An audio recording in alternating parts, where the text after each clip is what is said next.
Hello there. Extreme heat is dominating world weather stories at the moment, and the US is no exception. In Phoenix, Arizona, we've seen 27 days of temperatures at or above 110 Fahrenheit, and there's more to come as well. That heat will push its way steadily eastwards. It's also going to be responsible for triggering some sharp thundery downpours, particularly across the Great Lakes. A lot of heavy rain and large hail expected here. Need to keep an eye on the potential for a storm to develop just off the south shores of Mexico over the next few days. Some pretty intense rain down through Costa Rica and Panama as well. A few scattered showers into the Caribbean.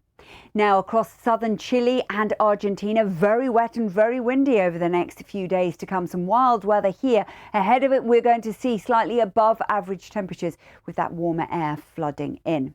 Away from South America to Europe now, we've still got that extreme heat across the Mediterranean, perhaps not quite as extreme in the eastern Mediterranean as we've seen earlier in the month. Some rain across France, the Low Countries, Germany, and stretching across from Finland as well. So we'll need to keep an eye on that.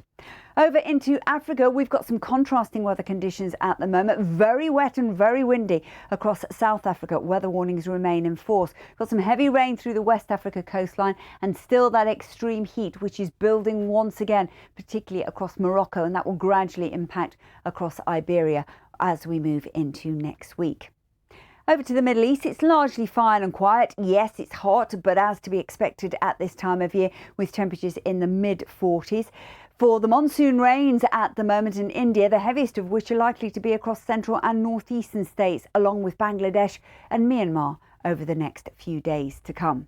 Moving from South Asia to Asia itself, and storm Doksuri continues to move inland across China, weakening as it does so, but still producing quite a punch in terms of heavy rain. Further storms waiting in the wings, and we'll need to keep an eye on those. They're likely to impact perhaps through the first few days of August. A little bit quieter through parts of Malaysia and Indonesia, and certainly quieter for Australia with high pressure building, not looking too bad at all at the moment. On the breezy side through the Bight, and that could have an impact across Tasmania, but as heavy rain eases away from New Zealand, it's a quieter story as we head into the weekend with some sunny spells around.